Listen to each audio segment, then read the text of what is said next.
Hello everyone, bonjour tout le monde. Welcome to EFA Equality for All 150 today, the 150th on this Wednesday, August 19th, and I'm dedicating it to the Prorogue of Parliament of Canada. To prorogue or not to prorogue? They had no choice but to prorogue because the information is coming out, the investigation skills of a lot of great members of Parliament out there. Mr. Pierre Poilievre, Honourable Poilievre, I salute you, Mr. Poilievre.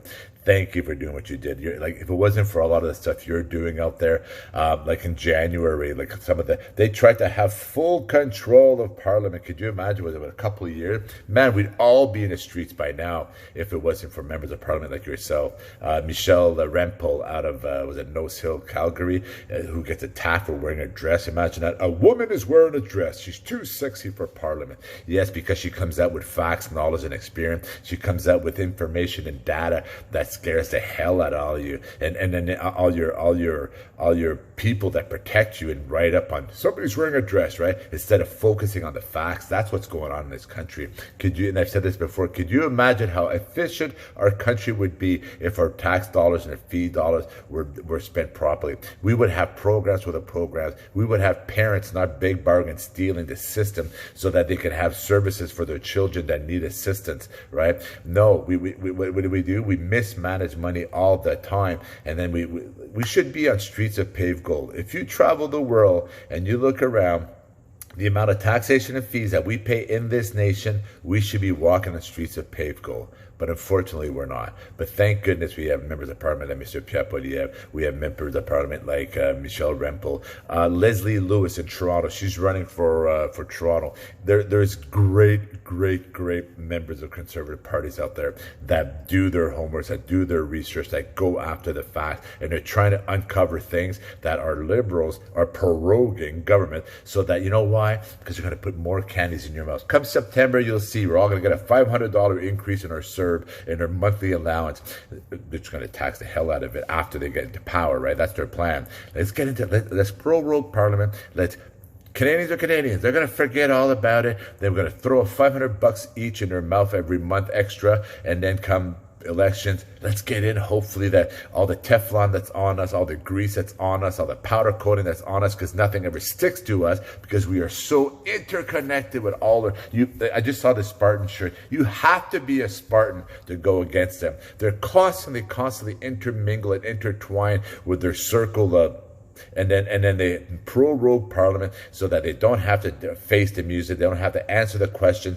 They're going to cover it up, and then they're going to throw out candies just like they usually do come September, October. Let's go to elections. Hopefully we get in, because we're going to sweeten it all up. We're going to back out of the sand as much as we can. And then everything we've given them, we're going to have another 4 or 5 years, and I'm going to rip it right out of their mouth. That candy we just put in your mouth, we're going to rip it right out. And we're going to tax it, we're going to feed it, and then we're going to mismanage that money. And like I told my daughters who were talking about we years ago, the we charity and we this, and they were asking me about what's going on with we, and when they were going through these questions, I was explaining to them, and they're going like, hold on, like they were stealing money, that charity money, like the money that people were, yes, that's what's going on. It's all about charity money, not only taxation and fees here. We're talking about charity money, and that's why they prorogue government. And there's a lot more stuff coming out. There's a lot more financial situations coming out. That's why they prorogue government, right? What next? Go after people with wheelchairs?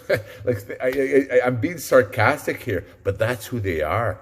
It's an integral part of their fabric. It's systemic in their party. They've been saying it for years, and they still get in.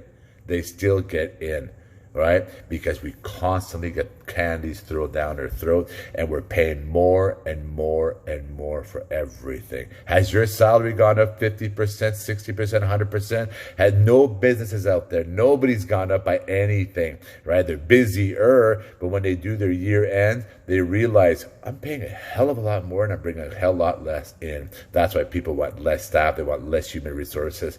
They're trying to find ways of trying to stay profitable so they can keep their business afloat, just like we're all seeing right now, business closing after 3 months because they can't keep up, because we have politicians that constantly funnel money out of our pockets, funnel money out of our lifestyle so they can mismanage it. That's what's going on. And how do they do that? By proroguing Parliament, that constantly throwing candies in people's mouth, lying to you, looking at you right in the face, and yeah, that's what they do. And then let their hair flow in the wind.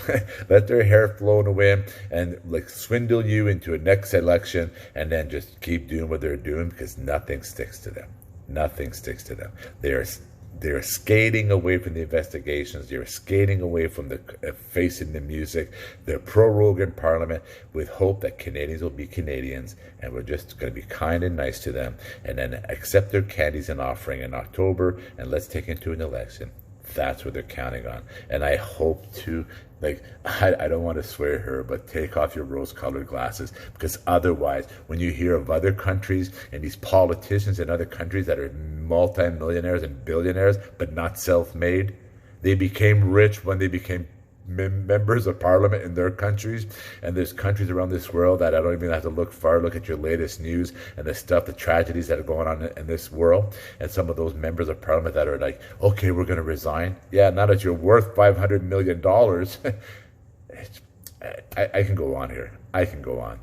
Jean-Guy Bourguignon, EFA150, they prorogue parliament because they had no choice, because they're getting away from the investigative questions that they don't want to face. Canadians, I'm speaking to each and every one of you. Please do your homework. There's great members of parliament out there. There's real people that want to take over those positions so they can protect your finances of our country, so that we could have real program, and that we could not necessarily walk on the streets of paved gold, but at least we can live lifestyles without having to live with the water just right under our chin all the time. Jean-Guy Bourguignon, EFA150.